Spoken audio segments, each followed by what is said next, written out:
간단하게 모두 말씀으로 보고자 합니다. 아시는 것처럼 지금 에너지의 새로운 패러다임 하에서 이 원자력의 미래 방향을 생각해보는 에너지 미래 길을 묻다 코멘 시리즈의 두 번째입니다.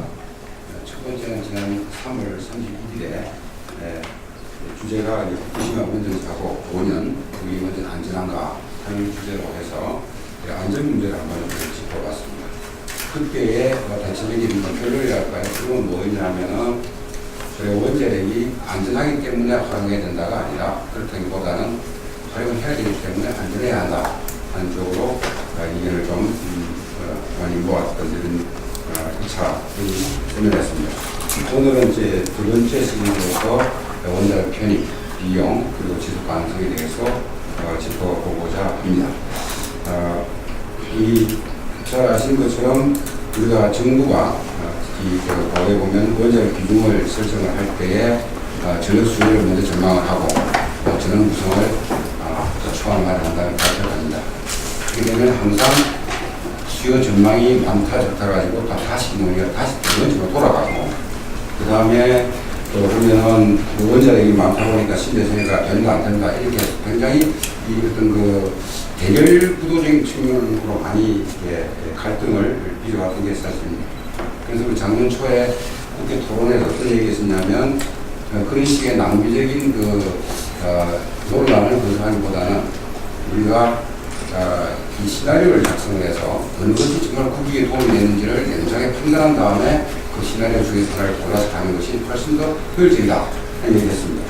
그러면 우리가 시나리오를 작성할 때 가장 필요한 것이 뭐냐면 원자력이 갖는 사회적 비용 그리고 편익을 우리가 면밀하게 검토를 해서 각 대안이 갖는 그리고 각 발전원이 갖는 그 비용 편익을 종합적으로 분석해야만 그에 따른 결과가 정말로 수긍할 수 있는 이 시나리오가 아닌가 판단이 되기 때문에 그러한 논의가 앞으로 굉장히 많이 진전이 되어야 될까 하는 데서 공감을 한 바가 있습니다. 그래서 오늘 특히 외부 비용과 이 사회 경제적인 편익을 우리가 분석하고 또 그 결과를 갖다 공유함으로써 작년에 그런 시나리오 접근이 유효하겠다 하는 데 대해서 우리가 새로운 발걸음을 내리는 이런 중요한 의미가 있다 이렇게 생각을 합니다.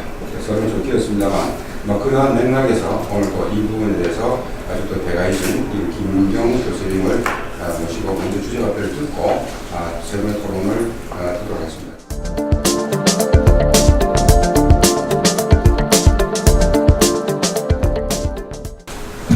일단 오늘 말씀드리고 싶은 내용은 크게 5개 정도로 말씀드릴 수 있고요. 경제학에 흔한 교과서에서 많이 나오는 외부 효과 얘기를 조금 드리고, 그다음에 원자력 발전의 비용이 어떻게 됐는지, 그리고 저희가 외부 비용을 고려한다고 하면 범위가 이제 잡혀야 되는데 범위를 어떻게 잡을 수 있는지.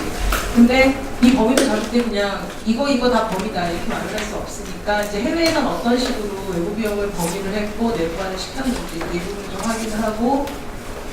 그다음에 이 원전의 외부 비용에 대해서 국내에서 전혀 연구가 안 돼 있는 게 아니고 몇 가지 연구들이 꽤 있습니다. 근데 그 연구를 좀 말씀드리고 이제 작년에 에너지 경제연구원에서 하는 연구를 이제 말씀을 드리겠습니다. 외부 효과는 잘 아시다시피 이제 효과가 밖으로 이제 샌다는 거죠. 그래서 이제 그 효과가 밖으로 새기 때문에 실제로 재화의 거래에 참여하고 있는 공급자하고 수요자한테만 그 혜택이 돌아가는 게 아니고 주변 사람들한테도 혜택이든 비용이든 손실이든 이런 것들이 이제 미쳐지기 때문에.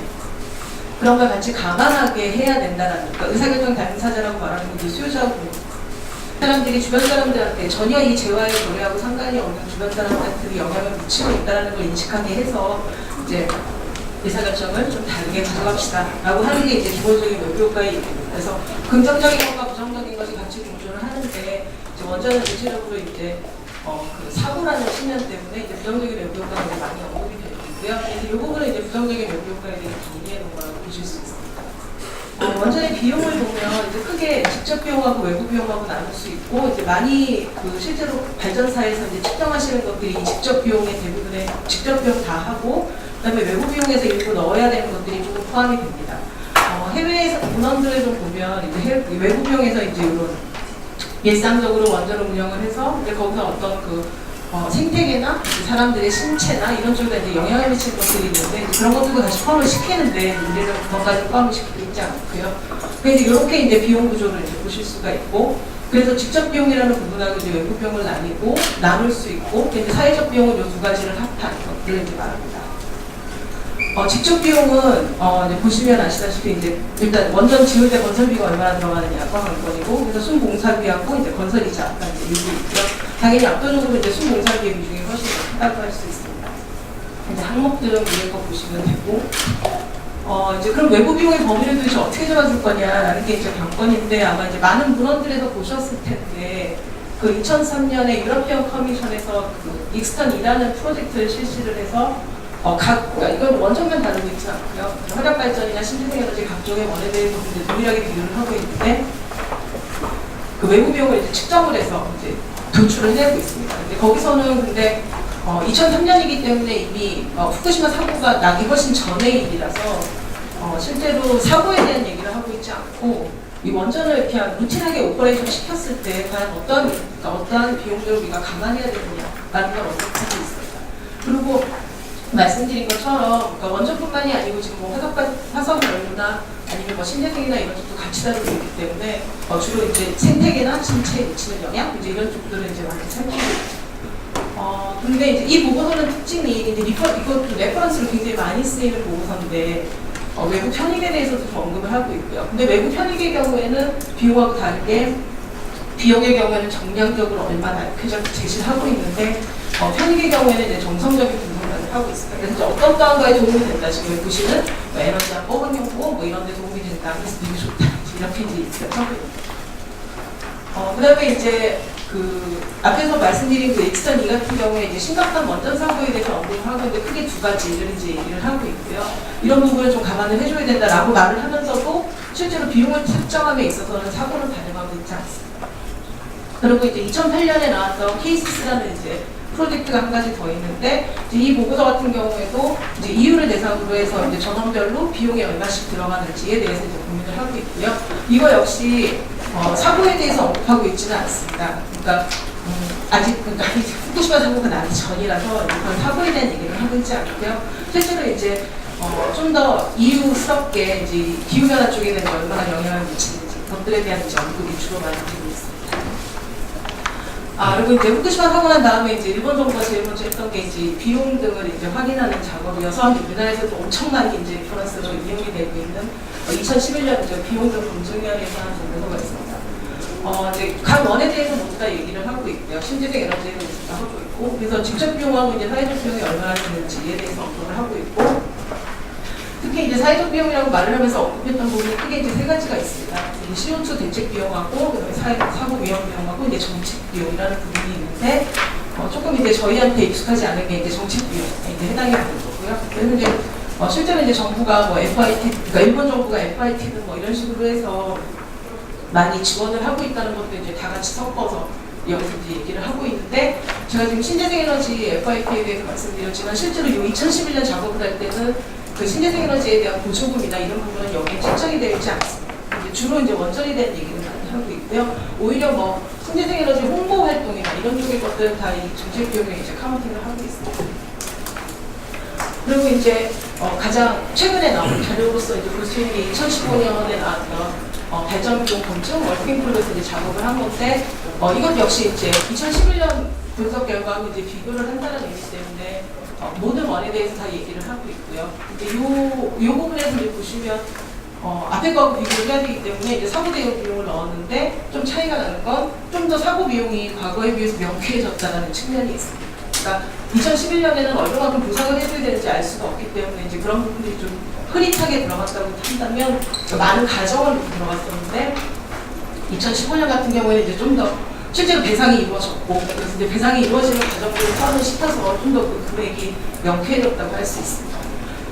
근데 이제 이런 식들의 이제 익스터닝에서부터 2003년 연구부터 이제 2015년까지의 연구를 좀 반영을 해보면 주로 이제 해외에서는 이게 외부 비용이다 딱 이렇게 이제 말하는 건 없지만 기본적으로 정책 비용, 그다음에 추가 안전 대책 비용, 그러니까 이제 이걸로 하면 이제 사고의 확률을 줄일 수 있으니까 이제 이 측면이 있고, 그다음에 사고 위험 대응 비용, 그다음에 이제 루틴하게 오퍼레이션을 한다고 했었을 때 이제 어떤 위험이 있느냐, 어떤 비용을 물어야 되느냐라는 것들을 이제 대체적으로 다루고 있고, 나라마다 연도마다 이제 조금씩 차이가 있다 이렇게 말씀을 드릴 수가 있습니다. 그럼 이제 우리나라 원전 비용은 도대체 어떻게 생겼느냐라는 게 이제 그 다음 부분인데요. 여기 보시면 이제 항목별로 좀 나눠놨는데, 운전용 지급이 좀 나눠놨는데, 이렇게 일반 관리비까지는 이제 보통 이 활약받지 전에도 이제 다 포함이 되는 거고, 여기 경비 부분에 보시면 이제 파란색으로 살짝 칠해놓은 게 원전에 대해서 이제 좀 더 개입이 되는 부분이라고 보실 수 있고요. 보험료 부분이 이제 조금 있고, 그다음에 사후 처리비하고 이제 R&D 비용 중에 연구개발 기금으로 가는 것들이 이제 원전에 대해서 특이하게 적용되는 거라고 할 수 있습니다. 그래서 항목들을 좀 구분을 해봤는데 연료비 같은 거를 이제 구분해보면 이제 원전은 요만큼, 그래서 한 9% 정도가 이제 들어가고 있고요. 석탄 같은 경우에는 연료비가 훨씬 더 세게, 그다음에 LNG도 이쪽이 더 세게 이렇게 들어가 있고, 정책 비용이라는 부분은 이제 한번 고민을 좀 해봤는데, 일단 지역자원 시설세라는 게 있고, 그다음에 지역협력 사업비라는 게 있고, 그다음에 잘 아시다시피 이제 배출법하고 성수법하고 관련돼서 이제 사업자가 지원해주는 비용들이 있습니다. 그러니까 이 부분들이 이제 상대적으로 우리나라의 입장에서 본다면 원전 내부 비용에 해당이 되는 거라고 보실 수 있죠. 그리고 그래서 이제 외부 비용은 이제 좀 어떻게 볼 수 있느냐, 그러니까 우리나라가 실제로 반영하고 있는 외부 비용은 도대체 뭐냐라는 걸 생각을 해보면 앞에서 이제 비용들을 각종 말씀을 드렸는데 일단 원전의 손해배상액을 이제 언급을 좀 할 수 있을 것 같고요. 그러니까 이게 이제 일부 이제 비용 안에 포함이 돼 있다 이렇게 이제 얘기를 할 수가 있어요. 2014년에 실제로 500억에서 5천억으로 금액이 배상액이 증액이 됐으니까 이제 이 부분들이 일부 내부화되어 있다라고 말씀을 드릴 수 있고, 그다음에 추가 안전 대책 비용을 지불을 했습니다. 한수원이. 그래서 저게 이제 후쿠시마 사고 난 다음에 이제 이거저거 이제 좀 보강하고 이제 사고 확률을 줄이고 이제 이런다는 측면으로 1조 500억 원 정도가 이제 지출이 됐거든요. 그러니까 이제 저런 부분들 같이 파악을 좀 시켜줘야겠고요.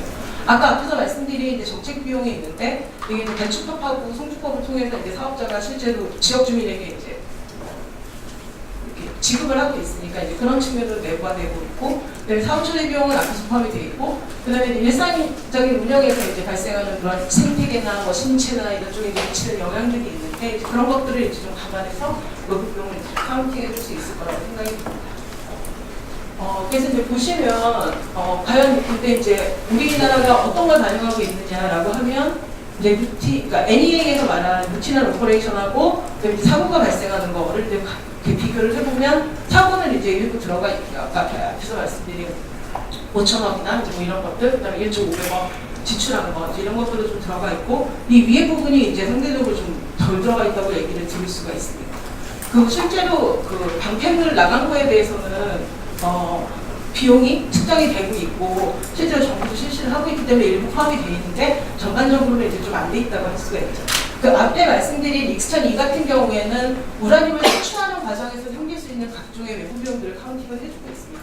그런데 이런 부분들이 많이 들어가 있는데 상대적으로 우리나라에서 그런 부분은 들어가 있지 않다고 할 수 있죠. 우라늄 광이 있는 것도 아니고. 근데 해외에서 도대체 어떻게 이 먼저 외부 비용을 내부화를 하느냐라는 걸 좀 고민을 해봐야 되는데 이게 이제 나라마다 굉장히 특색 있게 이제 다르게 전개되고 있어서 제가 이제 앞에다가 뭐 일본 어쩌고 뭐 이제 벨기에, 스페인 어쩌고 이제 다 써놨는데 종합해서 이제 해놓은 페이지가 이제 이 슬라이드고요. 그래서 보시면 다르다는 거죠. 나라마다 잘 모르겠다. 이제 결론은 그렇고요. 그래서 과세의 형태가 굉장히 일반세로 가는 경우도 있고 목적세로 가는 경우도 있고 뭐 국세로 가는 경우도 있고 지자체가 좀 더 발달돼 있을 때 지방세로 이제 가는 경우도 있고.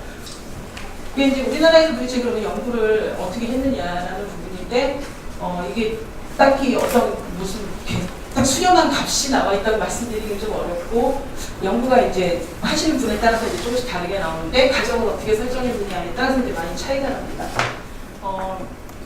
주로 이제 이 두 가지를 많이 보고 있는데요. 사고 비용, 대응 비용하고 이제 정책 비용 이 두 가지를 많이 보고 있고, 이 사회적 갈등 비용에 대해서는 아직 이제 다루고 있는 부분은 제가 아직 찾아보지 못했습니다. 그게 이제 전반적으로는 그러니까 그냥 제가 대표하는 거 그냥 4개만 뽑았고요. 애기본 같은 경우에는 이미 정부가 공표한 자료이기 때문에 어찌 보면 이게 가장 신뢰성 있다고 얘기할 수 있는데, 뭐 저희 한림대에 계신 김순애 교수님이나 이제 예산정책처나 이제 저하고 조성윤 박사님 있습니다. 이런 것들을 다 이제 종합해서 보면 대체 이게 1.8명에서부터 60.7억까지 정도라고 이제 말씀을 드릴 수 있고요. 근데 이제 조금 더 디테일하게 이제 좀 짜게 보면 일단 예산 정책적 것도 이제 굉장히 리퍼런스가 많이 되는 보고서 중에 하나라서 조금 정리를 해보면 여기서 이제 이렇게 항목들을 이제 이렇게 나누셨어요. 그래서 이제 정책 비용도 넣으셨고 사고 비용 비용도 넣었고 이제 사고액은 58조 원부터 343조 원까지 이렇게 잡으셨고요. 그다음에 여기 이제 특징적으로 이 사회적 갈등 같은 부분들을 약간 그러니까 입지 갈등 비용이라고 해서 정확히 사회적 갈등은 아닌데 조금 그보다 작은 범위로 해서 이제 넣으셨고 저하고 에너지공정의 조성준 박사가 2013년에 이제 저희가 전원에다가 실은 페이퍼인데 이거 같은 경우에는 일단 후쿠시마 사고 난 지 얼마도 안 됐고 그래서 이제 일본에서 썼던 방법도 좀 같았을까 이제 우리 계산을 좀 해보자라는 의미로 계산을 했는데 저희도 역시 이 가정을 어떻게 놓느냐에 따라서 얘기가 훅 달라지는 형태가 이제 나타났고요. 네, 저희는 사고액을 2조 원부터 이제 81조 원까지 잡았고 이제 발전 기획 이용률을 이제 좀 민감하게 이제 바꾸는 형태를 이제 취하고 있습니다. 그래서 사고 발생 빈도를 확률을 어떻게 보고 있는지, 그다음에 사고 금액을 어떻게 보고 있는지, 그다음에 이용률 여하에 따라서 이제 값이 조금씩 다르게 나와서 범위를 이렇게 설정시킬 수 있는. 그래서 추가하는 대책 비용은 이만큼 0.53부터 0.8원까지로 얹어지고 사고 위험 대응 비용 같은 경우에 0.002에서부터 26.41인데 상대적으로 범위가 굉장히 넓은데 저거는 이제 사고의 날 확률을 사고가 날 확률을 얼마로 잡아주느냐에 따라서 이렇게 좀 다릅니다. 저희 지금 케이스를 4가지로 잡았는데 4가지로 잡은 이유가 이제 미국계 하나 일본에서 원전 운영한 케이스가 한 가지 더 있는데 일단 제가 그거 좀 뺐고요. 요거 IEA하고 그다음에 세계 원전을 대상으로 해서 이제 운영을 했을 때 그다음에 미국의 NRC에서 이제 하는 거를 봤고 이용률을 크게 3가지로 구분을 하고 있습니다. 이제 보시면 TMI 원전 사고 피해 비용을 적용하는 경우하고 이제 후쿠시마 원전 사고. 근데 이제 이때 일본에서 발표를 한 6조 엔 정도를 얘기를 합니다. 그거를 간단히 넣었고요. 그다음에 이제 또 이제 계산을 하나 더해서 이제 실제로 사고 비용이 얼마쯤 될 거다라는 걸 추정을 하고 이제 그거를 반영시켜서 얘기를 하면 이제 이 정도의 범위를 갖는 형태로 이제 사고 비용 대응 비용이 이제 얼마큼 추정이 된다라고 이제 말씀을 드릴 수 있고요. 이게 이제 앞에서 말씀드린 게 이제 우리나라에서 이제 저렇게 이제 결과가 도출이 됐습니다라는 얘기고 이제 안 그래도 이제 유럽에서 이제 좀 더 많이 하죠. 특히 이제 IR 같은 경우에 슈투트가르트 대학에 있는 연구소에서 이제 하신 건데 이게 후쿠시마 사고 난 다음에 이제 연구가 이루어진 거라서 상대적으로 이제 좀 더 많은 것들이 반영이 되어 있다고 할 수가 있고요. 여기 보시면 이제 일상적인 원전 운영으로 한 3유로 정도가 이제 외부 비용이 부담되고 있다 이렇게 이제 얘기를 하고 환경오염에 대해서 얘기를 많이 하고 있는데 역시 EU답게 이제 석탄화력 이런 쪽에 이제 좀 더 비용이 높게 나타나고요. 보시면 특징적인 게 이제 이 태양광 발전, 그러니까 신재생이라고 말하는 태양광 발전보다도 원전이 더 작게 나온다는 게 특징이라고 할 수 있습니다. 그리고 이제 중대 사고를 이제 원전에 대해서 고민을 하고 있는데 이제 그거 같은 경우에 이제 0.13이나 0.15가 되고 이걸 얹어도 이 태양광 발전이나 이런 신재생 에너지보다 실제로 이제 외부 비용이 더 작다라는 게 이 보고서의 특징이라고 말씀을 드리겠습니다. 이 앞에서 이제 한번 언급을 드렸는데 이제 2011년 일본산 페이퍼, 일본산 보고서 같은 경우에는 이제 직접 비용하고 아까 말씀드린 것처럼 사회적 비용을 추정을 했고 여긴 사고 부족폭하고 모델 플랜트를 이용하는 2가지 방법을 쓰고 있습니다. 근데 이제 여기서는 그래서 사고 비용을 한 6조 정도, 6조 엔 정도 잡은 거니까 한 60조 원, 조금 넘지만 그쯤 된다고 보실 수 있고요. 여기서는 특징이 사고 위험 비용이 1조 엔씩 증가를 하면 이제 원자력의 발전 비용이 0.1엔씩 증가한다라는 게 결과로서 나와 있고 앞에서 말씀드린 것처럼 정책 비용 반영하고 추가하는 예측 비용, 사고 비용 이제 이런 것들을 얻는 게 특징이라고 할 수 있습니다. 2015년에 발전 비용 검증 월킹 그룹에서 하는 거는 앞에 거하고 굉장히 유사한데 시간이 많이 그러니까 시간이 한 3년 정도 더 흘렀고 그 다음에 이게 이제 이미 도쿄전력이 배상을 막 하고 있는 상태거든요. 그럼 이제 피해 지역에 있는 주민들이 실제로 소송을 하기도 하고, 그래서 상대적으로 과거에 비해서 좀 더 그 배상액의 크기가 명확해졌다는 측면이 좀 더 반영이 되어 있습니다. 그리고 아까 앞에서 2011년 같은 경우에는 신재생에 대해서 실제로 정부가 FIT 같은 것도 실시를 하면서 보조금을 주고 있는데 그런 보조금이 실제로 안 반영되어 있지만 2015년 같은 경우에 그런 거 반영을 시켜서 좀 더 원들의 발전 비용이 좀 더 클리어해졌다는 차이가 좀 있고요.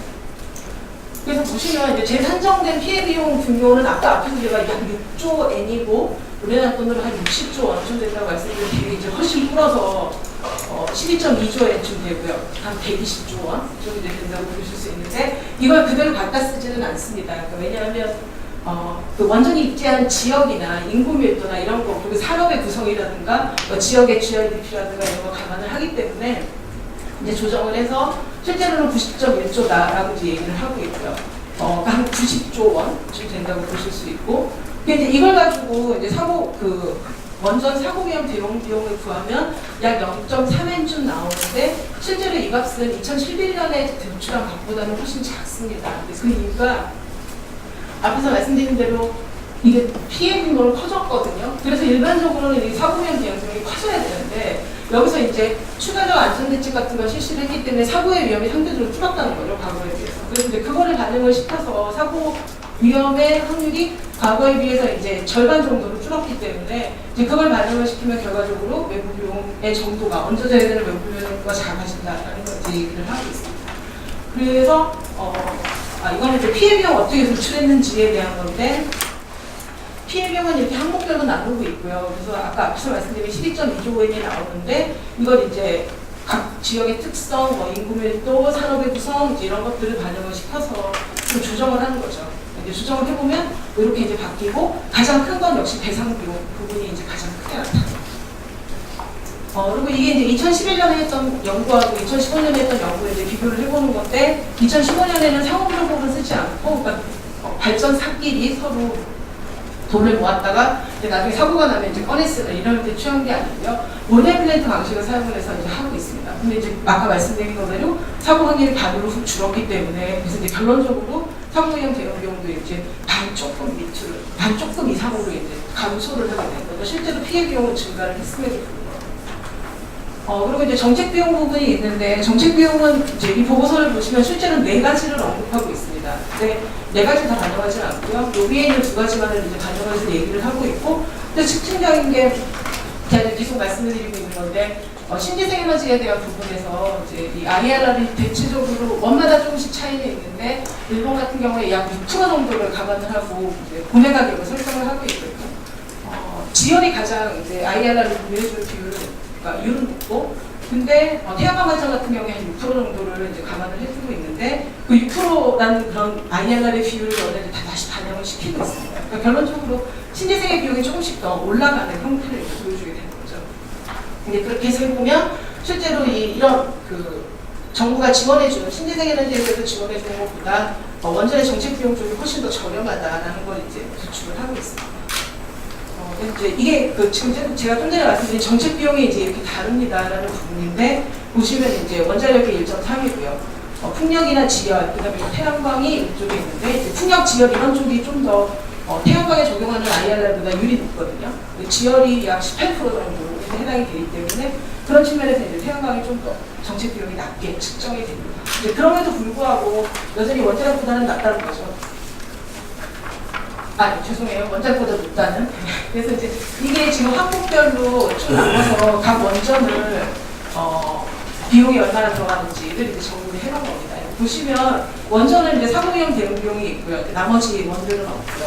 근데 여기 여전히 추가 안전 대책 비용이 들어가고 나머지 부분은 이제 없고 이제 쭉 이렇게 비교를 해서 보실 수가 있습니다. 보시면 이렇게 얹어도 그렇게 이제 외부 비용들을 다 같이 동일한 선상에 얹어서 동일한 기준을 적용을 해서 비교를 해보더라도 원전이 그렇게 이제 비용이 많이 증가하니까 다른 원에 비해서 이제 가격 경쟁력이 없지는 않은 그런 소식입니다. 이제 슬슬 제 메인의 얘기를 드려야 되는데, 근데 2015년에 그래서 이제 에너지 경제연구원에서 이제 과제를 하시는데 이제 저도 참여를 해서 이제 계산을 좀 같이 했었는데, 이제 기본적으로 이게 이제 항상 이런 식의 과제들을 할 때 이제 문제가 되는 게 방법을 도대체 어떻게 잡을 거냐가 관건인데 역시 이제 일본 거를 벤치마크하는 방법이 조금 더 우리한테 맞지 않겠느냐라는 이유로 이제 일본 거를 벤치마크를 했습니다. 근데 보시면 여기 제7차 전력수급 비용 계획이나 에너지 비용 계획이나 이런 데서 다 일본 거를 벤치마크를 하고 있어서 저희가 크게 무리는 없지 않을까라고 생각을 해서 일단 적용을 시켰고요. 그래서 일본에서 한 방법을 저희 그대로 이제 가져다가 사용을 하고 있습니다. 근데 이제 보시면 이제 모델 플랜트 방법을 사용을 하고 있고, 그게 이제 일본의 피해 비용이 9.1조인데 이제 이걸 그냥 그대로 가져다 쓸 수는 없어서 이게 이제 일본이잖아요. 그래서 항상 일본 쪽 연구를 하면 하시는 말씀이 일본과 한국은 다르다 이 얘기를 많이 하세요. 저도 전투로 동의하는 거고 그래서 일본하고 한국이 다르기 때문에 그럼 한국적인 특성을 좀 더 반영을 시켜야 돼서 한국의 GDP, 한국의 인구도 이제 이런 것들을 좀 더 반영을 시켰습니다. 저희는. 그리고 이제 실제로 APR 1400 같은 경우에는 뭐 60년 쓸 수 있다고 얘기를 하세요. 그래서 설계 수명을 더 높여야 되는데 일단은 40년 보통 쓰고 있는 거를 이제 기준으로 삼았고 저희가 APR 1400을 적은 게 아니고 1기가짜리를 적고 있어서 설정을 저런 식으로 해놨습니다. 이용료는 우리가 이용료 높아서 생산되어 나왔고요. 그래서 이제 계산을 해보면 이제 사고 발생 빈도에 따라서 이제 이렇게 차이가 이제 좀 많이 나는 게 이제 나타나고요. 이제 이용률 차이도 있고, 그 다음에 사고 발생 빈도 차이도 있고, 그래서 이제 0.1부터 24원까지 이제 정도 차이가 나고요. 이게 이제 세계 원전 운영해서 거기서 사고가 났던 실적들을 기준으로 해서 얘기를 하면 한 3.8부터 4.2 정도까지가 이제 나옵니다. 아까 앞에서 말씀드린 전력수급 기본계획이나 이제 기본 같은 경우에는 대체적으로 5원, 5.75원 뭐 이 정도를 얘기를 하고 있거든요. 이거보다는 좀 낮은 금액이라고 말씀드릴 수 있고 그래서 비교를 해보면 EU에서 말한 거하고 이제 얼추 유사한 결과가 이제 도출이 됩니다. 이제 이게 지금 저희가 도출을 해낸 거고요. 그래서 IA에서 말하는 그 사고 발생 확률을 넣은 거 하고 그 다음에 이제 이번에 일본에서 나왔던 거 이제 이런 것들 같이 적용시키고 그 다음에 세계 원전 기준으로 그래서 이제 이용료 각각 달리해서 이제 도출한 게 좀 전에 말씀드린 결과라고 할 수 있습니다. 그래서 결론을 말씀을 드리면 이건 사실 어찌 보면 앞에 분석을 안 해도 충분히 말씀드릴 수 있을 거긴 한데 우리나라는 이제 원전에 대해서 이런 외부 비용을 전적으로 과세하고 있는 형태는 아니고 일부 조금씩 과세가 되고 있긴 하지만 전폭적으로 과세가 되고 있지 않다라는 게 이제 특징이라고 말씀을 드릴 수 있고 근데 이제 조금 과세하고 있다라고 말씀드리는 게 해체 비용 조금, 그 다음에 방패물 처리 비용, 그 다음에 지역자원 신설세, 아까 말씀드렸던 발주포하고 송주포 같은 경우에 사업자가 별도로 지원하는 걸로 하고 있고, 그다음에 이제 원전 R&D 비용 이제 이런 것들을 이제 포함하고 있다라고 말씀드릴 수 있고요. 근데 이제 항상 고민스러운 거는 이 외부 비용이 그러니까 우리가 원전을 쓸 때 원전뿐만이 아니고 다른 전력을 그러니까 다른 원에서 발전한 전력을 쓸 때 외부 효과가 있고 이 외부 비용이 존재를 하는데 실제로 전력을 소비하는 사람이나 생산하는 사람 입장에서 이 부분에서 인지하고 있지 않다는 게 이제 문제라는 거죠. 저게 인지가 안 되는 이유는 비용이 얹어지지 않았기 때문에 내가 잘 모르니까 그냥 나는 내가 편한 대로 써야 되겠다 이렇게 얘기를 하기 때문에 기본적으로 필요한 건 해외의 경우도 마찬가지지만 우리나라 실정을 좀 더 맞춰서 이 외부 비용의 범위를 어떻게 잡을 건지 정의는 어떻게 볼 건지 항목은 어떻게 잡을 건지 이런 거에 대한 이제 연구가 좀 필요하지 않냐라고 이제 생각할 수 있습니다. 그리고 원전에 대해서만 얘기를 하고 있는 게 아니고 실제로 원전 말고도 이제 각종의 원들이 있잖아요. 이제 석탄화력부터 있고 석유화력도 있고 이제 다 신재생도 있고 뭐 다 모든 것들이 다 있으니까 그런 것들을 모두 다 같은 선상에 놓고 비교를 해야 된다는 거예요. 원전만 이렇다라고 얘기할 수가 없고 나머지 애들을 같이 비교를 해야 원전이 진짜 이런지 아니런지 딴 뭐 신재생은 정말 좋은지라든지 석탄은 어떤지 이런 것들을 이제 좀 확인할 수 있다는 측면이 있고 제가 이 말씀을 드리는 이유 중에 하나가 사고가 난 다음 후쿠시마 사고가 난 다음에 굉장히 많이 일본 쪽 얘기들을 많이 하시면서 이 의도가 살짝 끼면서 그 의도에 맞춰서 각 연구기관의 발표들을 좀 조정을 막 하시더라고요. 근데 사실 이제 그렇게 하면 내가 어느 편에서 했느냐에 따라서 굉장히 편향된 정보를 받으니까 이제 그렇게 하자는 게 아니고 실제로 이렇습니다. 그러니까 이렇게 하면 이렇게 되고 저렇게 하면 저렇게 됩니다라고 하는 좀 더 이해할 수 있는 상황을 좀 만들자는 거죠. 그래서 이제 그렇게 만드는 게 좀 필요하지 않냐. 그래서 이런 잘못된 정보를 주지 말고 그러니까 제대로 모든 전원들을 다 비교하는 그런 형태를 만드는 게 좀 필요하다라고 말씀을 드릴 수 있고요. 이제 그 의미에서 이게 이제 각 전원을 다 비교해야 된다. 동일한 기준에서 비교하는 게 필요하다라는 게 이제 또 좀 드리고 싶은 말씀입니다. 그래서 보시면 드디어 마지막 슬라이드가 있고요. 그래서 이게 이제 항목들은 대충 이제 해외의 경우도 그렇고 이제 우리나라도 기존에 막 사고위험 내용들 같은 것들은 엄청 말씀을 많이 하기 때문에 대충 알겠거든요. 근데 이런 것들을 좀 더 구체화시키고 좀 명확하게 할 필요가 있다는 거예요. 그리고 원전이 지금 일상적인 운영을 할 때 거기서 이제 각종 또 밖에다가 영향을 미치고 있을 텐데 그런 것들도 반영할지 안 할지 좀 고민을 해야 되고 사고위험 대응 비용이라고 말을 하는 게 기본적으로 사고가 발생했을 때 배상을 얼마나 해주냐가 관건인데 이제 사고가 맨날 나지 않잖아요. 그러니까 이게 확률을 가지고 있는 거고 정말 사고가 전혀 안 날 수도 있고 그러니까 그런 부분에 대해서 과연 어떻게 고민을 해줄 거냐라는 것들이 이제 필요하고 이런 것들이 이루어져야 기본적으로 이제 내부화를 도대체 어떻게 할 건지 과연 정말 요금에다 얹을 건지 라는 식의 얘기들을 좀 더 할 수 있을 거라고 생각이 됩니다.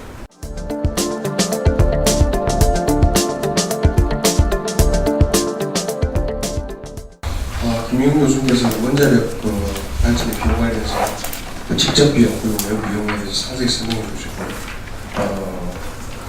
일부 연구 그리고 또 다수 동의는 하지는 않지만 기본적으로 김진영 교수님께서 말씀하신 대로 이런 외부 비용에 대해서 기본적으로는 우리가 고려할 필요가 있다는 가능성에서는 다 동의하는 것 같고요. 특히 이런 명시적으로 고려할 경우에 상당 부분 그 원자력 발전 사실 비용이 올라갈 수 있다는 그런 지역도 있는 것 같습니다. 극단적으로 뭐 일부 학회에서는 요즘 이제 이슈가 되고 있는 그 사용 행위로 후행 휴기 관련 그 우선은 제대로 지금 반영이 안 되기 때문에 충분히 반영해야 됩니다. 그래서 금액이 굉장히 큰 차이를 보이고 있는 그런 것도 사실인 것 같습니다. 무엇보다도 원자력 발전의 그 경제성을 우리가 검토하는 과정에서 이 논란이 되는 부분이 바로 사회적 비용 혹은 뭐 갈등 관리 비용 이렇게 이런 부분입니다. 근데 문제는 이걸 어떻게 이제 고려할 것인가.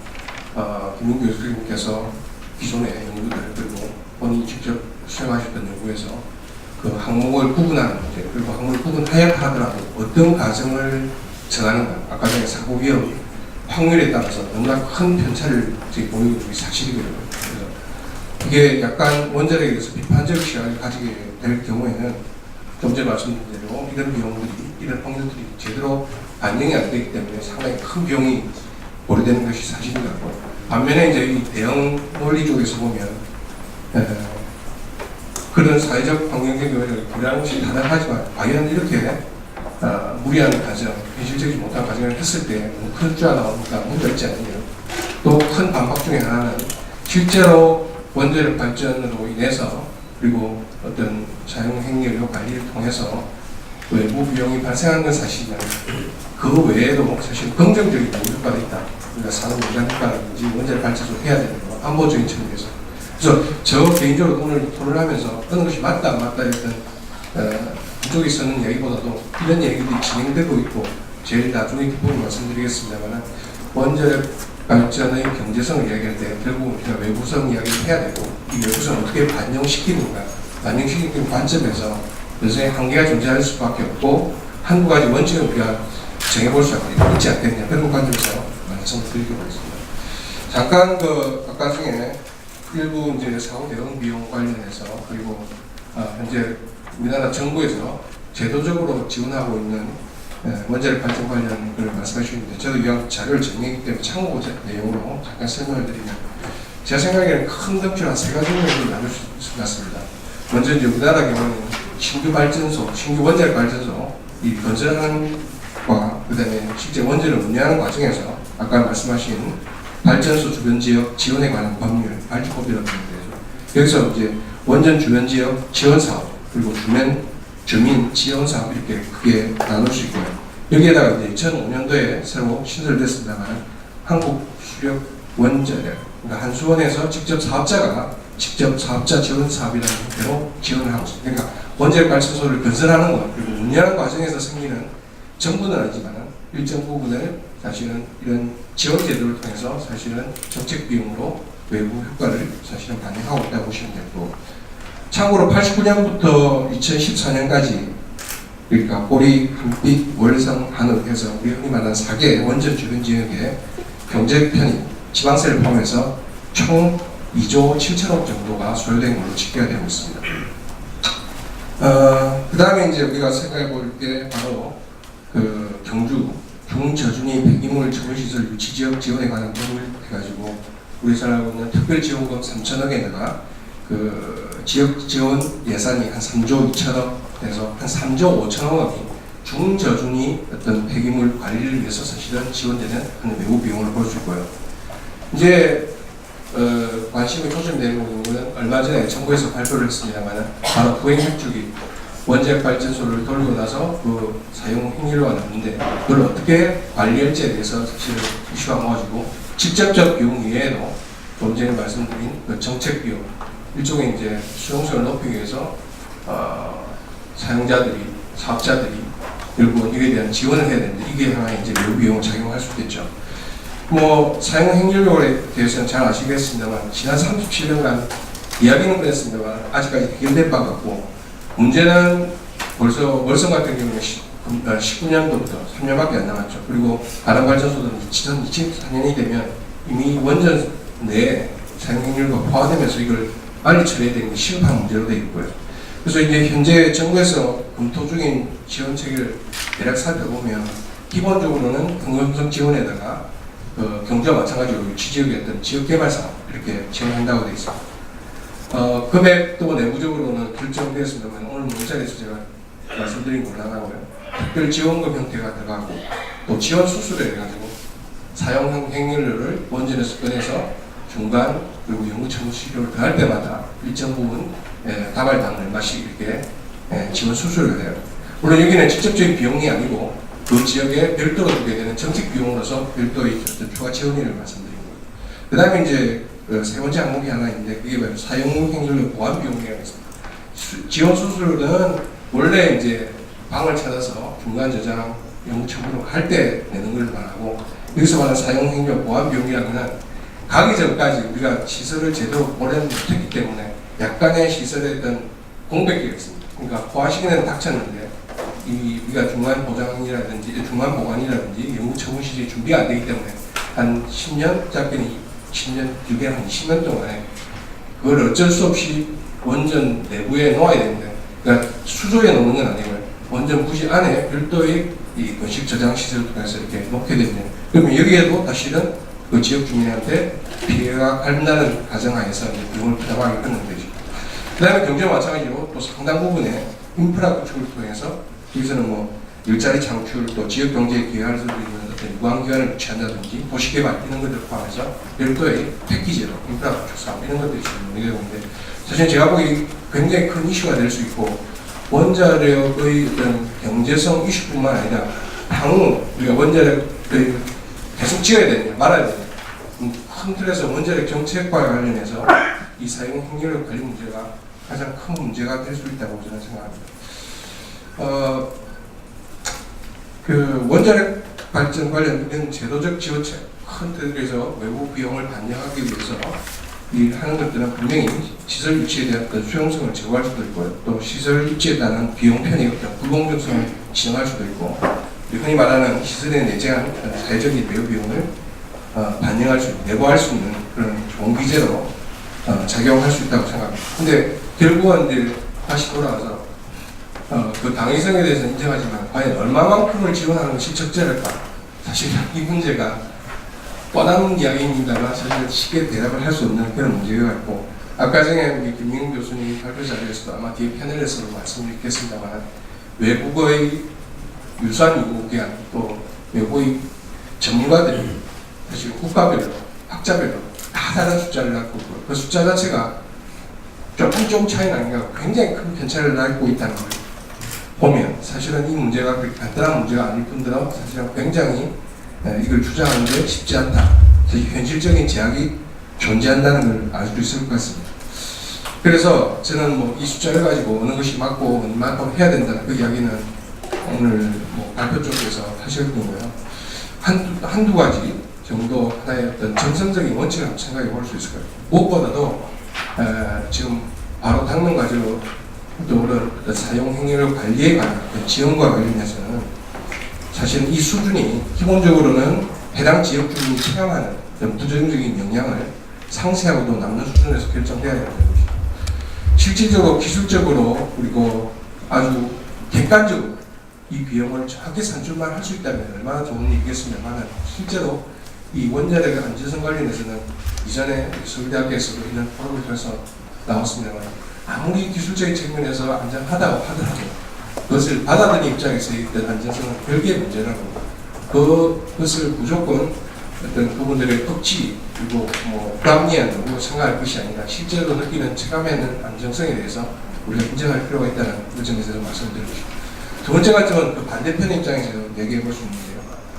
결국 이렇게 외부 비용을 반영시킨다, 내보한다는 것은 결국 그거를 실제 사용하는 사용자 그리고 전기 소비자로 하여금 비용을 인식하게 만들고 결국은 원자력 발전 전기를 덜 쓰게 하자는 게 취지가 있는 게 아니겠습니까? 그러다 보면 결국은 이 비용을 지불해야 되는 전기 소비자 입장에서 납득할 수 있는 규모가 되어야 된다는 거죠.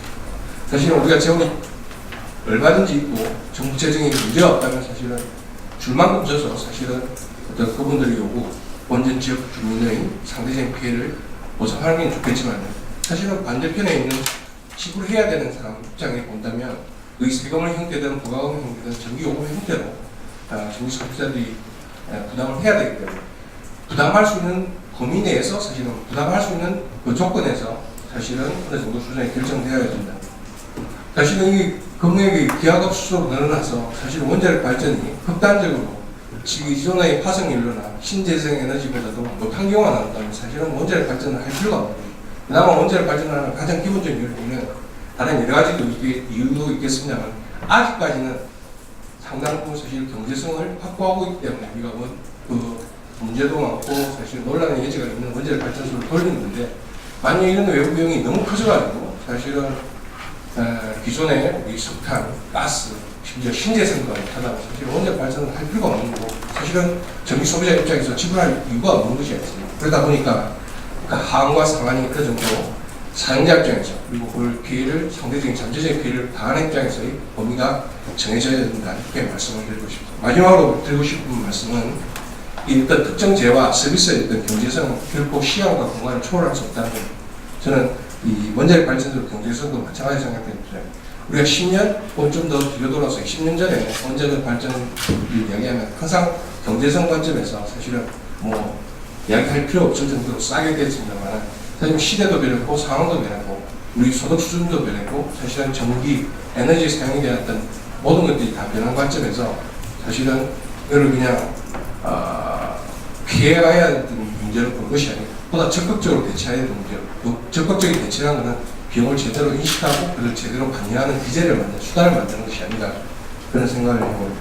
한 번 더 말씀드리고 싶은 것은 이 비용을 찾는, 숨은 비용을 찾는 과정에서 지역 주민뿐만 아니라 반드시 어떤 그 비용을 지불해야 될 국민들의 의사가 같이 반영되었으면 하는 그런 바람입니다. 이상입니다. 감사합니다.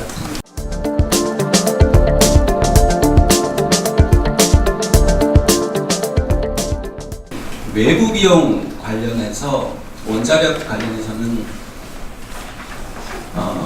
이제 뭐 여러 가지 이제 범주로 나눠볼 수 있을 텐데요. 사실은 외부 비용은 어떻게 보면 경제학적으로는 레지듀얼 개념입니다. 사회적 비용이 있고 그 중에서 내부화되지 않는 비용이 결국 외부 비용이거든요. 그래서 아까 이제 김용희 교수님께서 저기 그래프로 보여주셨지만은 그 교집합 부분들이 있거든요. 외부 비용, 내부 비용, 교집합 부분들이.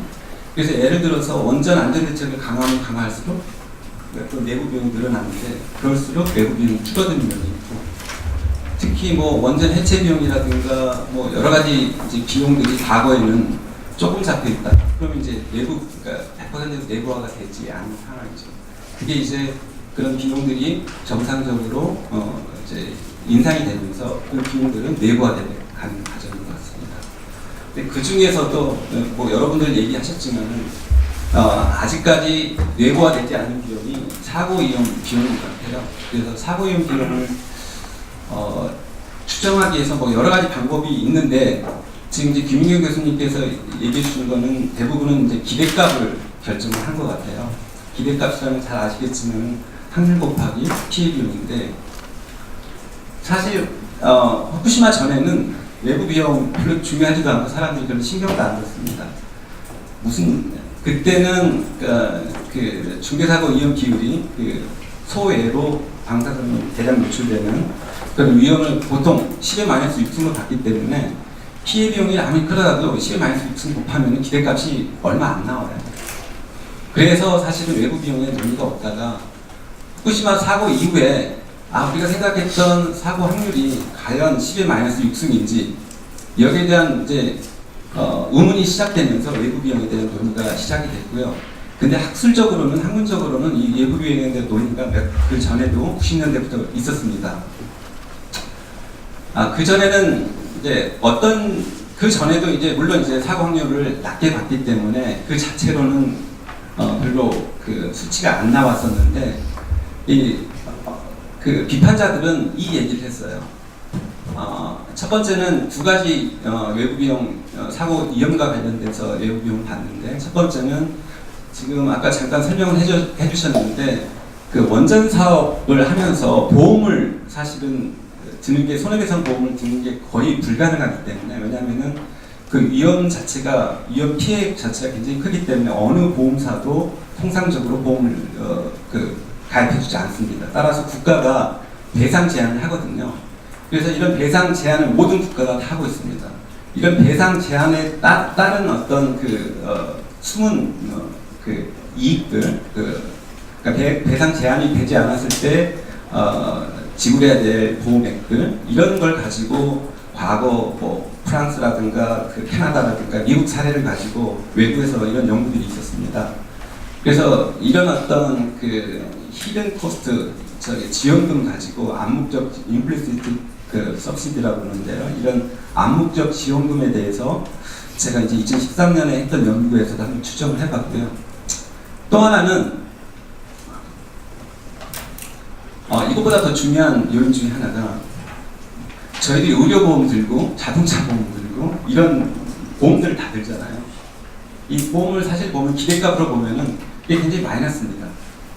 그러니까 우리가 자동차 사고로 인해서 피해 비용, 그다음에 확률 해보면은 우리가 100원을 보험료를 냈다 그러면은 실제 피해, 우리가 손해 비용 같은 경우 60원 정도밖에 안 돼요. 나머지는 여러 가지 행정 비용도 있고 보험사 이익도 들어가야 되고 이렇기 때문에 우리는 40원을 손해 보고 있는 거예요. 그렇지만은 보험을 듭니다.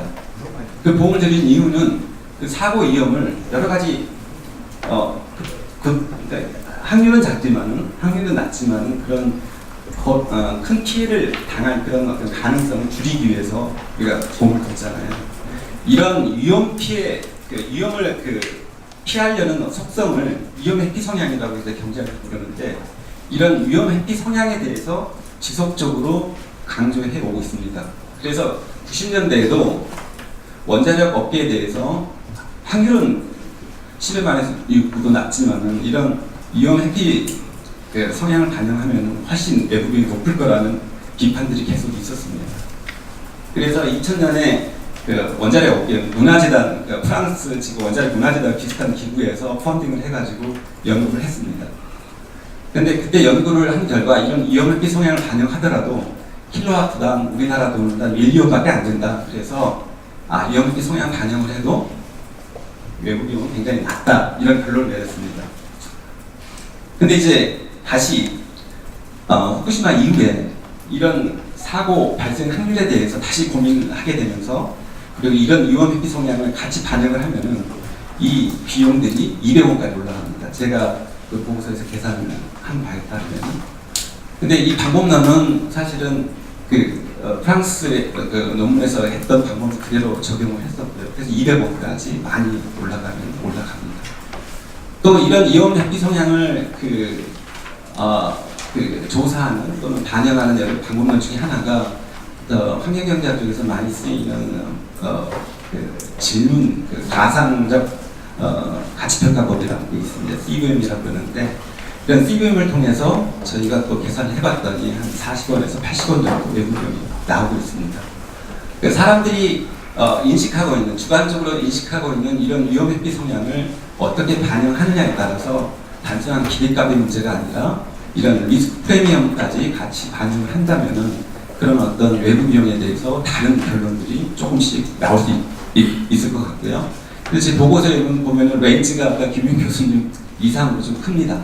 그래서 외부 비용이 거의 한 0.2원서부터 시작해서 200원까지 저희들이 외부 비용 추정치를 내세웠고요. 거기 각각에 대한 가정들은 또 저희들이 제시를 했었습니다. 방법론도 제시를 했었고요. 그리고 나서 이제 또 하나 중요한 문제가 이런 외부 비용이 좀 추정이 된다고 했을 때 어떻게 내부화하는 문제인데, 이거는 환경경제학으로 환경세 형태로 외부 비용의 크기만큼 과세해야 된다는 그런 원칙들이 있습니다. 근데 이제 외부 비용의 크기에 대해서 굉장히 이제 논란들이 많기 때문에 제가 그 당시 보고서에서 이제 제시했던 두 가지 방법 중에 하나는 그 독일이 다른 데서는 방사선 폐기물세인데 독일 같은 경우는 핵연료세라는 게 있습니다. 그래서 독일의 핵연료세는 과세가 조금 다르긴 한데 2011년부터 과세가 되고 있는데요. 핵연료세에 이제 방사능 물질에 대해서 하고 있거든요. 그래서 그런 그 단위 비용을 가지고 저희들이 해보면은 제가 지금 정확히 기억 안 나는 3, 4원 정도 킬로와트당 그런 비용 소비세 형태로 그 과세하고 있는데 독일이. 또 하나 방법은 2013년인가 2014년부터 제가 지금 정확히 기억이 안 나는데 2013년부터인 것 같은데요. 그 석탄 화력 발전소에 대해서 그 개별 소비세를 과세하기 시작을 했었습니다. 그때 지금 제 기억으로는 킬로그램당 15원인가 아니 톤당 15원인가 그런데 그 과세율이 그때 과세 세율 결정이 그 LNG하고 연량 동가에서 등가에서 결정을 했었습니다. 그래서 이게 해결료세도 그런 식으로 개별 소비세 형태로 한다 그러면 연량 등가로 또는 발전량 등가로 한다 그러면 한 8, 9원 정도 킬로와트당 그게 어떻게 보면은 조금 우리가 시작할 수 있는 객관적인 숫자가 아닌가 이렇게 제안을 해봤습니다. 이상입니다.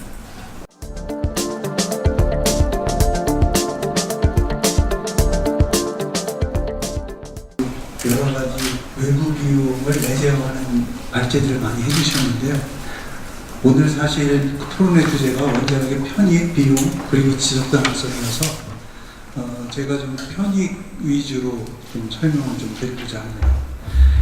전반적으로 오늘 발제해 주시고 또 토론해 주셨던 그 외부 비용에 대해 내재화 부분, 외부 비용의 산정을 좀 객관적으로 해야 된다는 부분은 그 원자력계 종사하는 저로서도 당연히 받아들여야 되는 부분이라고 생각을 하고요.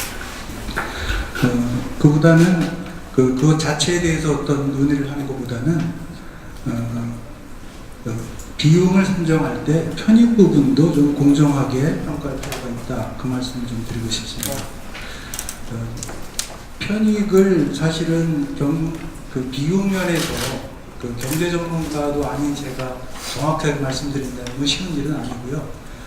우선적으로 그 원자력의 편익을 최근 이슈화되고 있는 그 온실가스 그리고 미세먼지 관련한 부분에 좀 집중해서 설명을 좀 드리고자 합니다. 우선 그 최근에 그 파리 기후 협정에서 우리나라가 제시한 2030년에 그 CO2 배출 목표, 감축 목표를 좀 쳐다볼 필요가 있습니다. 그 목표를 보면 현재 온실가스 감축 노력이 없을 때 발생할 수 있는 전망치 그게 8억 5,100만 톤인데요. 그거 대비 37%를 줄이겠다 이렇게 좀 설명을 했고 이제 저희가 공개적으로 이제 목표치를 제시했는데 그 계산을 해보면 이미 우리가 2012년에 배출했던 5억 9,300만 톤보다 더 작은 5억 약 3천만 톤 규모의 CO2를 배출하겠다라는 목표를 제시하게 됩니다. 그러면 사실 그 CO2 배출을 줄이기 위해서 쉽게 여러 가지 방법들을 쓸 수 있는 게 없습니다. 사실 거의 없어서 우선적으로 그 정부가 공급 부분에서 줄일 수 있는 가장 쉬운 방법, 상대적으로 쉬운 방법은 발전 부분에서 CO2를 줄이는 게 거의 유일하다고 볼 수 있습니다. 그러면 발전 부분에서 CO2 배출의 주 원인은 잘 아시는 것처럼 석탄, 그리고 가스, 그 다음에 오일, 이쪽 화석연료 부분이 되겠습니다. 지금 결국은 이 시나리오대로 갔을 때 이제 석탄에 대한 발전 규모를 줄여서 그 부분을 뭔가 다른 것으로 대체하는 게 현실적인 대안인데, 그러면 이제 그 다음에 저희가 현실적인 대안으로 생각할 수 있는 두 가지 방안은 우선적으로 신재생 에너지를 고려해야 되고, 신재생 에너지가 기여할 수 있는 부분이 저희가 감축하려는 CO2 배출 양보다 적다면 나머지 부분을 감축시킬 수 있는 다른 에너지원이 필요하다는 겁니다. 그럼 현실적으로 그 에너지원으로 원자력 발전을 고려할 수밖에 없는 게 기술적으로 또 현실적으로 고려할 수 있는 옵션이라는 거죠. 실제로 그 IPCC가 이 온실가스 감축이나 그 다음에 그 지구 온도 증가를 2도 이내로 제한하는 시나리오 2DS라고 부르는데요.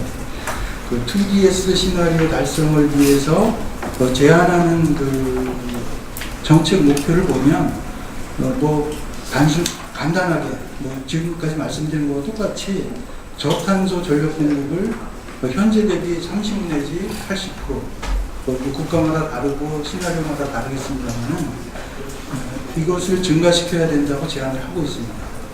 그러면 현재 에너지 비중에서 재생에너지가 몇 퍼센트고 원자력이 몇 퍼센트고 또 석탄이 몇 퍼센트이냐는 것을 고려할 수밖에 없는데 우리나라의 경우를 우선 보겠습니다. 우리나라의 경우에 2015년 기준으로 보면 원자력이 전체 전력 생산량의 대략 한 25%에 30% 사이, 석탄이 대략 40% 정도 됩니다. 그러면 최근에 또 정부가 온실가스 대책을 세우면서 석탄 화력 발전소 10기 정도를 폐쇄하겠다 이런 목표까지 제시를 하고 있죠. 과연 이걸 대체할 수 있는 건 뭐냐? 신재생이 과연 얼마나 가능하냐? 그 시나리오에 대해서 검토할 수밖에 없습니다. 그 신재생의 가능성에 대해서 저희가 가장 모범적인 사례를 볼 수 있는 것은 EU 케이스입니다. 실제로 EU의 에너지 전문기관에서 제시하고 있는 신재생 에너지 비중을 보면 2013년에 대략 25%를 재생에너지가 차지하고 있는데 사실은 우리나라의 경우에 뭐 3 내지 4%에 비하면 엄청나게 높은 숫자입니다.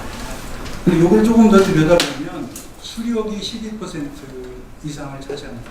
따라서 우리가 보통 생각하는 수력을 제외한 신재생 에너지는 13, 4%에 불과하다는 겁니다. 우리나라가 만약에 EU 수준까지 향후 5년 내지 10년 동안 도달한다 보면 현재 4%가 12%까지 증가했을 때 그만큼 그 증가분 가지고 석탄의 감소분을 다 만족시킬 수 있느냐 하는 걸 검토할 필요가 있죠. 그런데 석탄의 현재 비중이 아까 말씀드린 대로 40%이고 또 하나 고려해야 되는 그 주요한 그 기술적인 요인이 있습니다. 석탄 화력 발전과 원자력 발전이 우리나라 전력 소비의 기저전력이 된다는 겁니다. 기저전력이라는 것은 상시 발전을 가동을 해서 24시간 운영해서 그 산업 현장에서 주로 쓰는 어떤 그 가장 바닥에 있는 부하를 제공하는 발전을 있는데 신재생 에너지가 현재 점유량보다 거의 10배 가까이, 예를 들어서 40%까지 는다고 하더라도 기저 발전을 대체하는 것은 또 기술적인 문제가 생깁니다. 실제로 제주도에서 재생에너지만 가지고 전력망을 운영해 본 경험이 있었습니다.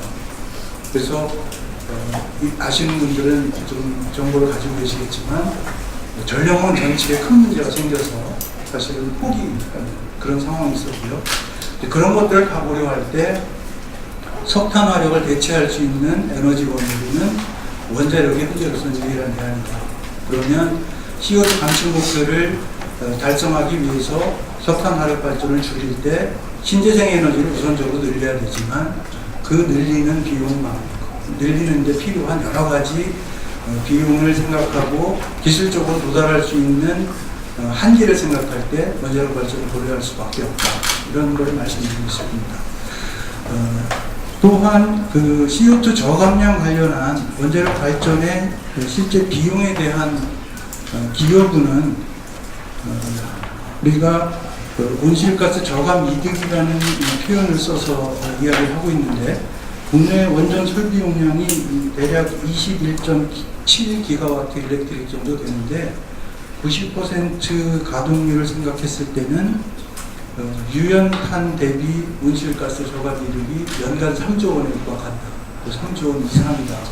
이런 그 계산이 단순 계산을 통해서도 나오고 있습니다. 그러면 아까 말씀 김윤경 교수님 말씀하신 것처럼 원전 한 기에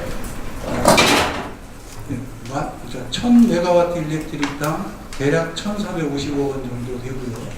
수명 40년을 생각한다 그러면 대략 6조 원 정도, 6조 원 정도의 CO2 관련한 편익이 존재하고 있다. 이런 것들이 비용을 산정할 때 그 편익으로서 고려해 주시는 게 옳지 않겠느냐, 그런 말씀을 좀 정리했습니다. 이상입니다. 네, 그 한양대학교 원자력공학과 대학원에서 공부하고 있는 성홍현입니다. 네, 우선 오늘 여러분께서 이 좋은 말씀 해주셔서 정말 재밌게 들었고요. 그 외부비 비용이라는 개념은 저도 원자력공학과에서 공부를 하고 있지만 좀 처음 들어서 좀 생소하면서 좀 좋게 설명해 주셔서 이해가 잘 된 편이었는데 좀 한 부분에 대해서 좀 이해가 안 되고 좀 질문드릴 게 있어서 저는 이렇게 질문을 하게 되었습니다.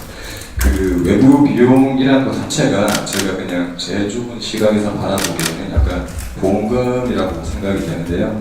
그 아까 그 말씀하시기에 이거는 그 보험사에서 감당할 수 없고 국가에서 손해배상 관점에서 이제 그 조세로 받아들이게 되는 개념인데 이 외부 비용을 계산하게 될 때 이것은 그 뭐라 해야 될까요?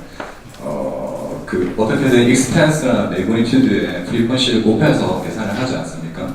근데 나중에 이 외부 비용이 보험금 개념이기 때문에 그 원전 해체가 완료되는 시점에서 이제 다시 어떻게든 환수가 돼야 될 거라고 저는 개인적으로 생각이 되는데 이 다른 석탄이나 기타 발전보다 원자력 발전 자체가 CDF가 매우 낮기 때문에 그 환수되는 확률까지 해가지고 그 차후에 이제 환수되는 시점에서 그 외부 비용이 그 계산되는 거나 어떻게 환수되는 건지 일단 그 부분이 좀 그 애매하고 좀 코멘트를 좀 듣고 싶더라고요. 그래서 이 김윤경 교수님께서 그 이 부분에 대해서 많은 자료 조사를 하시고 이 계산 방법에 대해서 말씀해 주셨는데 혹시 그 부분을 어떻게 좀 고려가 되는지 말씀해 주셨으면 감사하겠습니다.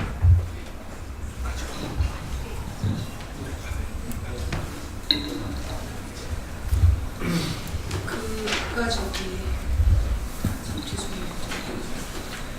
이창훈 박사님께서 말씀을 해주셨듯이 이게 이제 후쿠시마 사고 나기 전, 그러니까 난 해에 후쿠시마 사고 나기 조금 전에 독일의 라이프니츠에서 이 원전 사고를 보험으로 해줄 수 있느냐에 대해서 연구 용역을 해요. 용역을 하는데 그 보험사가 내놓은 의견은 보험으로 도저히 받아줄 수가 없다는 거예요. 실제로 그러니까 우리가 예를 들어 자동차 보험이 가능한 이유는 자동차가 워낙에 많이 돌아다니는 데다가 사고가 났을 때 어느 정도가 이제 인명사고가 나는 이제 이런 경우를 도출을 해낼 수가 있는데 원전은 모르겠다는 거죠. 그러니까 사고 일단 빈번하게 나지 않고 피해 비용도 도출이 잘 안 되기 때문에 보험으로 도저히 커버가 안 되니까 이건 보험을 아예 못 들어주겠다 이렇게 얘기하거든요. 그리고 미국 같은 경우에 보면은 앤더슨 프라이스법이라고 해서 이게 이제 지금 일본의 도쿄전력 같은 경우에도 배상을 결국에 해줄 수 있는 재정적인 상태가 안 돼서 정부가 도쿄전력에 출자를 해요.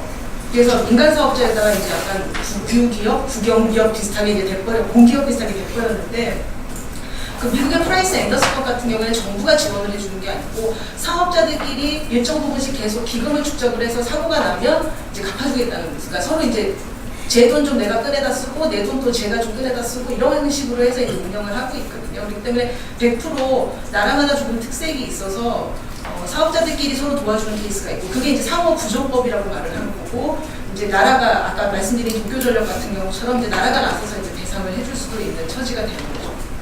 근데 말씀하신 것처럼 이제 폐쇄가 다 되면 결국에 기금으로 그러니까 보험으로 그렇게 그러니까 기금으로 축적을 해놓은 게 이제 돈이 안 쓰였으니까 나눠가지고 다시 회수할 수 있지 않냐라고 말씀을 하시는데 이 원자력 사업자 같은 경우에 그렇게 참여가 들락날락이 쉬운 산업이 아니거든요. 한번 그 산업에 껴있으면 계속 그 산업에 껴있는 경우가 보통 일반적이고 내가 원자력 사업을 하고 있으면 계속해서 원자력 발전소를 짓는다는 거죠. 물론 이제 원의 구성이 있으니까 조금 달라지기도 하지만 대부분 우리나라도 그렇고 해외도 그렇고 그 산업에 껴있으면 대체적으로 그 산업에 계속해서 이제 유지가 되는 형태가 되기 때문에 때문에 그럼 내가 A라는 발전소는 폐쇄가 디커미셔닝을 다 해서 이제 깨끗이 정리가 됐지만 다른 것도 계속해서 운영이 되고 있기 때문에 그 기금을 나에게 돌려달라고 말할 필요가 없는 거죠. 제가 계속 사업을 하고 있으니까.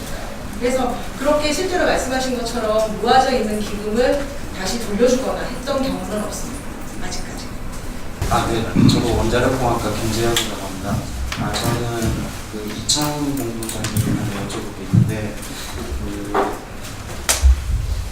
그 책의 글에 보면은 이제 원자력 관련 연구 개발 예산 및 홍보 비용이 2011년 기준의 킬로와트당 2.4원이라고 했는데 이게 별로 와닿지 않거든요. 사실 주변에 제가 원자력을 전공을 하고 있지만은 주변 사람들이 다들 물어보는 게 원자력 발전소가 안전하냐, 물고기 먹어도 되냐라는 질문부터 시작해서 되게 저희한테는 아무렇지도 않은 거를 사람들은 되게 심각하게 받아들이고 있거든요. 그 상황에서 뭐 환경세든 뭐든 해서 뭐 원자력 비용에 뭐 사고 상황이 났을 때 엄청난 뭐 비용이 발생할 거니까 저희가 뭐 돈을 모아서 국민들한테 세금을 부과해야 된다라고 하셨는데 이거를 과연 국민들이 받아들이고 수용을 할 수 있을 것인가가 첫 번째 의문이고, 그 다음에 그 뭐 주로 관학단체들이 주장하는 거지만은 이러한 엄청난 비용을 발전소를 그냥 싸게 다 해체하는 거에 쓰면은 되지 않냐, 그리고 남는 돈으로 뭐 신재생 개발이든 이런 거를 할 수도 있다. 뭐 독일 같은 경우에는 이제 원자력 발전을 뭐 거의 포기했다시피 했는데 왜 우리나라는 그렇게 하지 않느냐라고 이제 뭐 주장을 한다면은 이 수치만 봤을 때는 별로 할 말이 없을 것 같거든요. 그래서 이거에 대해서 어떻게 생각하는지 좀 궁금합니다. 예, 질문 감사드리고요. 그 2.4원은 굉장히 작은 숫자예요, 사실은. 지금 현재 정부가 예산을 통해서 지원하고 있는 여러 가지 연구개발 예산이라든가 이런 금액이거든요. 2.4원은 통상적으로 지금 원자력 일반적으로 우리가 외부 비용이 빠진 비용은 프라이빗 코스트라고 그러는데 그 발전 원가 통상적으로 따지면 한 47, 8원 정도 되거든요. 거기에 한 5% 정도 되는 수준이니까 굉장히 작은 수준이고요.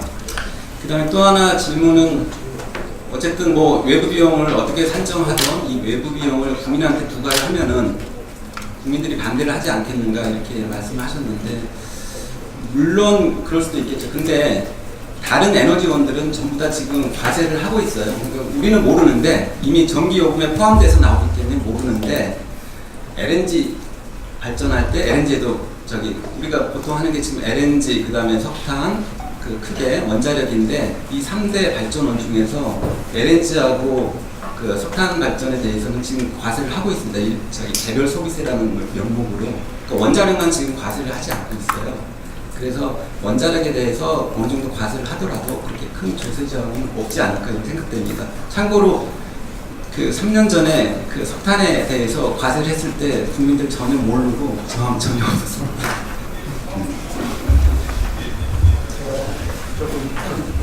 죄송합니다. 우리가 학생학교 먼저 손들었죠. 예, 마이크 좀 들리기 조금 이따 기다리겠습니다. 네, 저는 한양대학교 원자력공학과 이현수입니다. 지금 원자력 추후 이제 미래에 어떤 에너지원의 대안으로서 어떤 원자력이 불가피하다 또 어떤 비용적인 측면에서 얘기를 많이 해주셨는데 이제 앞으로 미래로 갈수록 어떤 에너지를 더 많이 소비하는 추세가 될 거고 우리나라의 경제적인 특성상 많은 사람들이 사용하는 거 말고 어떤 제조업이나 그런 산업에서 사용하는 에너지가 굉장히 많은 것으로 알고 있습니다. 그런 관점에 있어서 어떤 에너지원을 바꿈으로써 탄소 발생량을 줄인다는 그런 관점 이외에 실질적으로 에너지의 사용을 줄이는 그런 노력은 어떤 방식으로 이루어지고 있는지 궁금합니다.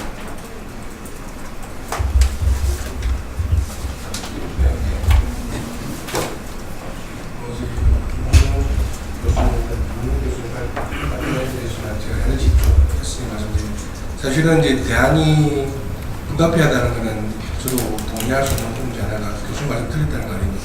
가장 큰 대안 중에 하나가 실제 선진국에서 효율 관리, 수요 관리, 간단히 말하면 전략이죠. 나중에 개인적으로 전략하는 부분도 있지만 동일한 우리가 전자기기를 사용하더라도 효율을 높이면 사실은 통일한 에너지를 작게 쓸 수 있지 않습니까? 이런 같이 하면서 그런 부분이 사실 있을 수도 있고 또 상당 부분은 사실은 여러 가지 우리가 어떤 환경을 바꾸어서 물론 경제학적 이야기입니다만 사실은 뭐 요금 조절을 달리해서 효율적으로 좀 더 낮게 쓸 수도 있고 또 아까 교수님 이제 기저발전 문제 말씀하셨는데 사실은 이제 우리는 지금 원자력에서 이런 이야기를 하지만 요즘 에너지 쪽의 큰 이슈 중에는 LNG 사실은 이제 원자력보다는 훨씬 못하지만 사실은 석탄보다 훨씬 나은 게 LNG 발전이거든요. 사람들은 원자력 발전이 참 좋은데 문제는 오늘 이야기하는 이제 외부 비용에 또 문제가 있기 때문에 사실은 LNG는 그 부분에 대한 사실은 굉장히 낮기 때문에 원자력 발전이 다 대안은 아니다. 실제로 영국 같은 데 제가 아시겠지만 기존보하고 LNG 씁니다. 왜냐면 LNG가 싸니까.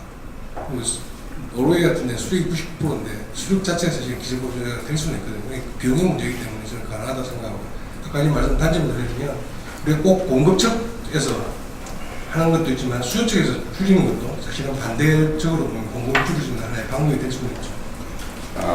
장시간 동안 김지현 교수 감사드리고요. 우선 간단하게 좀 오늘 저희 내용을 다음을 좀 위해서 정리를 해보면 우리가 원전이 우리 한국 전력 산업에 있어서 유용한 대안이 되기 위해서는 외국 비용의 내재화가 절대적으로 필요하다. 그런 데서는 다 공감하는 것 같습니다. 다만 우리 가정에 따라서 편차가 너무 크기 때문에 이에 대해서는 좀 더 연구 검토가 필요하다는 얘기가 있었고요. 그다음에 사회 경제적인 편익도 우리가 똑같이 객관적으로 평가해야 된다 하는 말씀이 계셨습니다. 나아가서 원전에만 국한되는 게 아니라 석탄이든 LNG든 신재생이든 모든 우리 발전원에 대한 외부 비용도 우리 균형 있게 평가를 하고 고려를 해야 되고 사회적인 편익도 단순하게 오늘처럼 CO2에 국한될 것이 아니라 그 이외에 가지는 우리 전후방 국민 경제 연관 효과라든지 고용 기술 발전 수출 다양한 우리 시각이 있을 수 있는데 이런 데 대한 전반적인 산업과 국민 경제 효과도 다시 편익의 일부분으로서 고려해서 전체적인 외부 비용과 사회적인 효과를 가능한 한 분석해서 평가해서 평균으로 비교를 해야 그 결국에 중장기 계획을 수립하는데 제대로 반영될 것이 아니냐 하는 이런 데 대해서 원칙론적으로 다 공감을 하시는 것 같습니다. 또 그 외에도 우리가 안보적인 측면에서 사고 외에 테러라든지 전쟁에 대한 우려가 아무래도 남아있고 만약에 사태가 발생한다면 이건 돌이킬 수 없는 치명상이기 때문에 우리가 아무리 우리가 최우선적으로 집중 방어 시설로 지정을 해서 한다 하더라도 불안한 심리는 여전히 남아있다 하는 이런 것도 지적이 되었고요. 그런 의미에서 본다면은 우리가 대안으로서 에너지 효율, 특히 또 우리 수요 관리 쪽도 큰 대안이다 하는 것, 그리고 또 LNG 발전도 상황은 다르지만 다른 나라에서는 이미 대안이 준비되고 있다는 것도 코멘트가 있었습니다. 그래서 어쨌든 오늘은 우리 원전의 사회적 우리 편익 그리고 외부 비용을 보다 앞으로 신중적으로 연구를 하고 또 논의할 필요가 있다 하는 데 대해서 오늘 세미나 의의가 있다고 보고요. 그런 의미에서 보면 오늘 이 논의는 앞으로 보다 더 나은 발전을 위한 좋은 출발점이자 밑거름이 되었다 이렇게 생각이 듭니다. 그래서 오늘 끝까지 경쟁해 주셔서 감사드리고 우리 이 원자력이 과연 우리 앞으로의 미래 에너지가 되냐 안 되냐에 대한 이 토론 길을 묻다 이 시리즈는 앞으로도 계속됩니다.